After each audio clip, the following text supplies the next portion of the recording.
Constantemente hablamos de ser capaces de hacer muchas cosas. En cambio, poco se habla de la importancia de saber escuchar.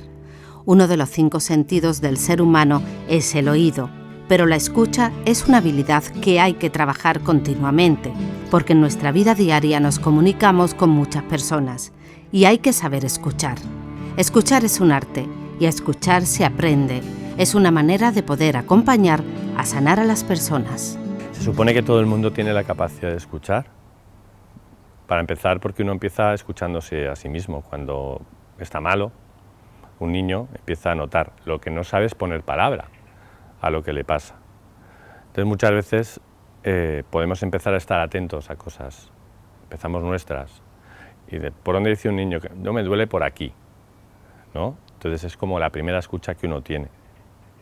Escucha también cosas que empiezan a ser familiares. Luego todo el mundo, pues cuando llega mamá y se nota que llega, cuando llega papá y se nota que llega, cuando está el hermano, cuando la tele está muy alta, cuando está el móvil de mamá sonando mucho rato. O sea, todas estas cosas que uno empieza a escuchar toda la vida, todo el mundo. Ahora, probablemente lo que necesitamos es aprender a escuchar captando como sentidos y significados de lo que ocurre. Por eso digo, el niño no sabe interpretar y muchas veces nos ponemos delante de las personas sin saber interpretar lo que realmente está pasando en sus vidas, lo que están intentando decirnos. Por eso probablemente hay que aprender y estaría a la altura de todo el mundo formándose adecuadamente. Ante esa necesidad de escuchar y dar respuestas, surge la UMI, una unidad móvil de intervención en crisis y duelo que acude a cualquier parte de España donde se la reclame, prestando sus servicios totalmente anónimos y gratuitos, y que tiene su origen en el centro de los Camilos de Madrid. La UMI es una forma de llevar el servicio de la escucha donde sea necesario y preciso. Quizá con una, vamos a decir, vocación de estar en los sitios donde más sufrimiento probablemente se espera que haya. Y por eso se constituyó en un sitio que se hace presente en las crisis. Un lugar donde las personas se pueden encontrar un buen espacio, con unas personas preparadas para acoger y para ayudar a procesar unos primeros momentos de una crisis importante. Amar en presencia y en ausencia, en lo que es ese servicio que se ofrece a las personas, de alguna manera cada uno vive el duelo de una manera única e irrepetible. Hay personas que necesitarán apoyo de un experto o desde el centro de escucha, y otros quizás no. Un tanto las estadísticas dicen que entre 70 y 75 personas no necesitan ninguna ayuda o apoyo profesional, pero sí, pasados un tiempo, hay quienes necesitan ese nudo para sentirse aclarado, sentirse desatado.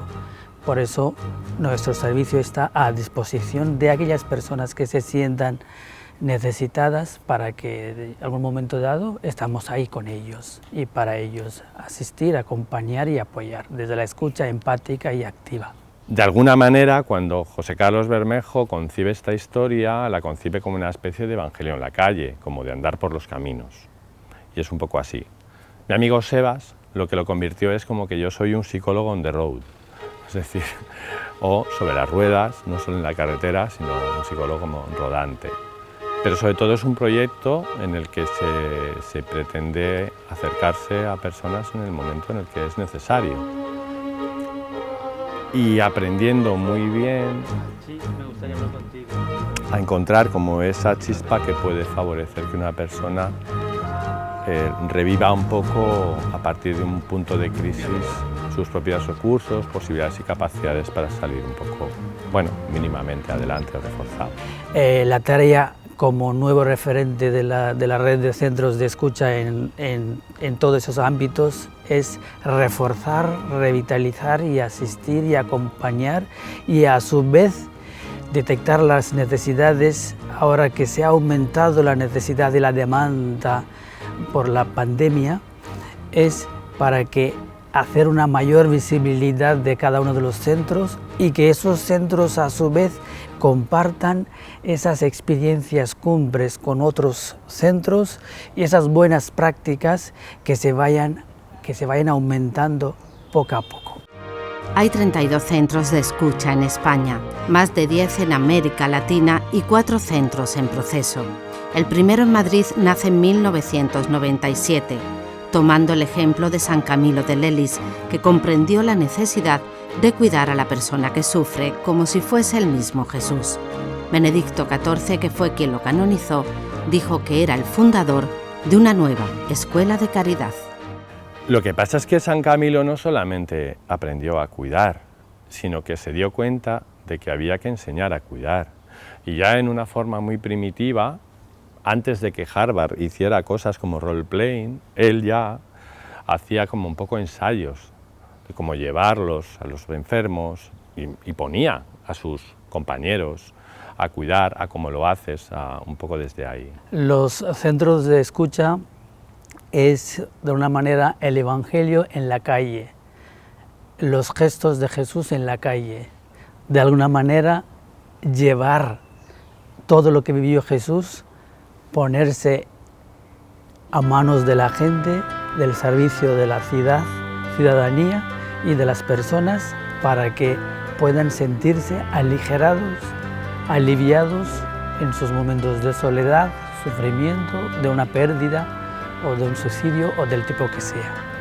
Claro, cuando nosotros luego enseñamos o compartimos lo que sabemos, pues desde la propia formación, la propia dinámica que tenemos de intentar enseñar a cuidar, es porque en la unidad móvil es una escuela rodante para mí mismo, en el que se aprende muchísimo porque cada persona, se dice, es un mundo, yo diría que cada persona es una oportunidad diferente.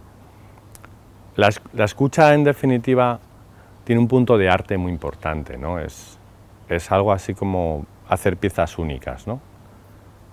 Pero también es una artesanía. Y entonces, en tu artesanía funciona como aprendizaje. Y yo creo que eso recoge bastante bien lo que acabas de decir de San Camilo, ¿no?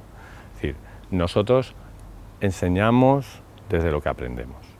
Hay centros que están funcionando muy bien, vinculados al centro matriz, al centro madre San Camilo de Tres Cantos, mientras otros pues trabajan de una manera diferente y nuestra tarea ahora mismo es aunar los esfuerzos y poner unas plataformas comunes que estamos construyendo de alguna manera que esto vaya creciendo más y más. Esa es la tarea principal. Por ejemplo, ahora que he visitado en Huelva, ahí de una manera mucho más estructurada, sistemática, diversificando los tipos de duelo y a su vez los voluntarios, los diferentes escuchas, cada uno lleva un tipo de duelo, un tipo de escucha y a su vez llevan formándose, apoyándose con materiales adecuados, lo cual es algo que estamos queriendo llevar esa práctica a otros centros porque está funcionando requete bien, muy bien. Hay grados de necesidad a la hora de acceder a un servicio de escucha. Claro, yo creo que la pandemia ha hecho que todos seamos más conscientes de que nos vendría muy bien empezar a contar con gente que sea capaz de escuchar y necesitaríamos todos. Yo creo que algo que no se ha hecho en absoluto y no sé cómo se va a hacer, yo invito a hacerlo, pero no sé cómo se va a hacer, es que hablemos de lo que ha pasado, de lo que nos ha pasado, de lo que te ha pasado, de lo que me ha pasado. Eso no se ha hecho. Y esto está como generando sufrimientos secretos a montones. Porque hay personas que normalizarían su existencia como diciendo, bueno, esto ha sido un mal sueño, ¿no? Entonces nos vamos a recuperar, vamos a volver. Eso pasa mucho con la gente joven hoy día. Donde se supone que tienen que reincorporarse a una historia. Además, la sociedad quiere que los jóvenes se reincorporen a la historia. Pero los jóvenes hacen un botellón como si no hubiera mañana, como si les fueran a confinar al día siguiente. Y yo creo que él escucha además de palabras, comportamientos, y se pregunta qué pasa. Igual no lo responde. Entonces, claro, hasta nosotros necesitamos algo más que antes. Es la primera vez que ayudantes y ayudados vamos en el mismo barco. Siempre vamos en el mismo barco, somos humanos. No, pero es la primera vez en la que cuando yo llego a casa, yo no me puedo desposeer de la pandemia. No puedo dejar de pensar, y a la vez, cuando estoy hablando con una persona que está viviendo cosas muy complicadas por mor de la pandemia, yo no puedo olvidar que yo estoy en la misma pandemia. Y que a lo mejor es difícil, pero hay que intentarlo, sustraerse de la opinión de uno, y eso creo que es el entrenamiento de una escucha, de una persona que escucha, en un momento en el que especialmente yo estoy igualmente implicado en lo que tú estás viviendo. Yo oigo los mismos mensajes, he tenido la misma historia, yo he oído las mismas cosas. Entonces, la pandemia nos iguala a todos bastante, pero yo creo que ya era necesario que todos tuviéramos un espacio de escucha. Pues yo personalmente me gustaría que es un servicio fabuloso y precioso que brinda la Iglesia Católica a través del Centro de San Camilo, y que muchos se beneficien y que den a conocer a más y más a gente, no solamente nosotros que brindamos, sino la misma población que quiere y a veces no se da ese paso, y que conozca y que dé a conocer y que nos ayude en esa tarea de trabajar en red y trabajar y dar la información circular de una manera extensa. Yo no soy amigo de dar consejos. No estoy muy seguro de que me guste recibirlos. A lo mejor he recibido muchas veces opiniones y a veces tengo la sensación de que mucha gente viviría, y no solo yo, tú que estás aquí, ¿no has tenido la sensación alguna vez de que todo el mundo viviría tu vida mejor que tú? Porque todo el mundo opina cómo tendrías que vivirla. Por tanto, parece que todo el mundo es más experto en tu propia vida.